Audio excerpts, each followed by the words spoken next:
যে 4টি আসন যে বহাল রেখেছে হাইকোর্ট, সেই হাইকোর্টে বহাল রাখার কারণে এই খবরে কিন্তু বাগেরহাটের সর্বস্তরের মানুষ কিন্তু রাস্তায় নেমে এসেছে। সন্ধ্যার পরে আমরা দেখেছি যে রাজনৈতিক নেতৃবৃন্দ থেকে শুরু করে সব ধরনের মানুষ কিন্তু এখানে এসেছে। তারা বলছেন যে আসলে তারা আনন্দ এবং উচ্ছ্বসিত। আমরা তো দেখি যে এখানে মিষ্টি বিতরণের কার্যক্রম চলছে, এছাড়া তারা কিন্তু আনন্দ মিছিল করছে এবং নারী পুরুষ এবং সকল মানুষ কিন্তু এখানে বসে রাজনৈতিক নেতৃবৃন্দ তারা কিন্তু এখানে জড়ো হয়েছেন এবং তারা কিন্তু বিভিন্ন জায়গা থেকে এসেছেন। তারা বলছেন যে আসলে দীর্ঘদিনের যে দাবি রয়েছে সে দাবি জায়গাটাই কিন্তু তারা কিন্তু এখানে তারা সেই দাবি কারণে কিন্তু আজকে সেই রায় হওয়ার কারণে আজকে তারা কিন্তু খুব আনন্দ এবং উচ্ছ্বসিত রয়েছেন। আমরা দেখতেছি যে মিছিল করছে, আমরা দেখতে পাচ্ছি যে এখানে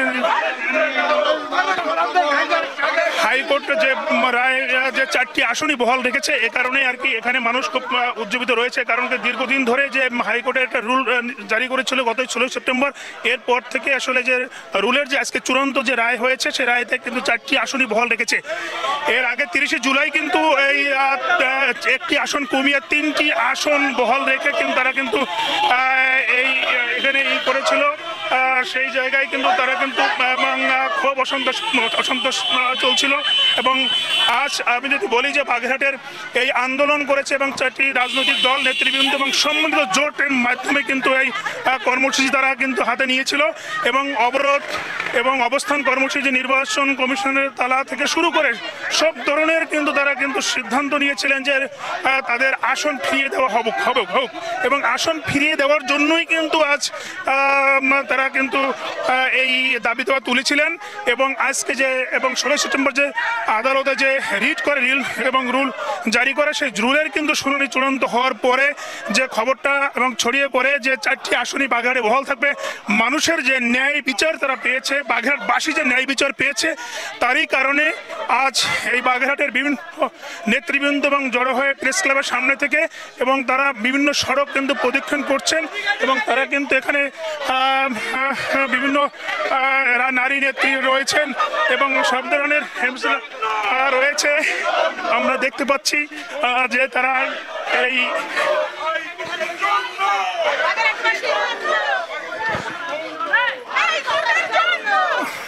দর্শক আপনারা দেখতে পাচ্ছেন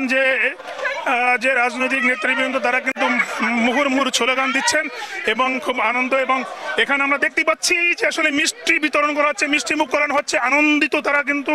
এবং আনন্দে উদ্ভাসিত হয়ে পড়েছেন এবং এই রায় কিন্তু উচ্চ আদালতে বহাল থাকবে এমনটাই কিন্তু জানিয়েছেন।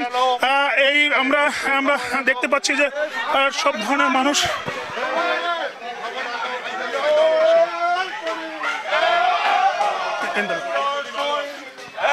আমরা দেখতে পাচ্ছি যে একটা বিশাল আকারে এবং এই মিছিল আসলে চলছে এবং মিছিলটা প্রেস ক্লাবের থেকে শুরু হয়েছে। প্রেস ক্লাব এই মামলার বাদী কিন্তু বাগেরহাট প্রেস ক্লাব ছিলেন এবং রাজনৈতিক নেতৃবৃন্দ এবং বিভিন্ন সংগঠন রয়েছে, বিএনপি এবং ইসলামী আন্দোলন এবং জামায়াত ইসলাম এবং এই সংগঠনের পক্ষ থেকে কিন্তু মামলা করা হয় এবং মামলায় কিন্তু এখানে ব্যারিস্টার জাকির হোসেন বলেছেন যে যদি এই রায় বহাল না রাখা হয় তাহলে কিন্তু আবার তারা আন্দোলনে যাবেন এবং আশা করছেন তিনি যে আসলে ন্যায় বিচার পাবেন এবং ন্যায় বিচারের স্বার্থে কিন্তু তারা কিন্তু এই আন্দোলন চালিয়েছেন এবং ন্যায় বিচার পেয়েছেন। তাদের কিন্তু বাগেরহাটবাসী কিন্তু আসলে অনেক খুশি হয়েছেন এবং আমরা দেখতে পাচ্ছি যে আসলে রাজনৈতিক নেতৃবৃন্দ এবং মাঠে নেমেছেন এবং তারা কিন্তু আনন্দিত এবং উচ্ছ্বসিত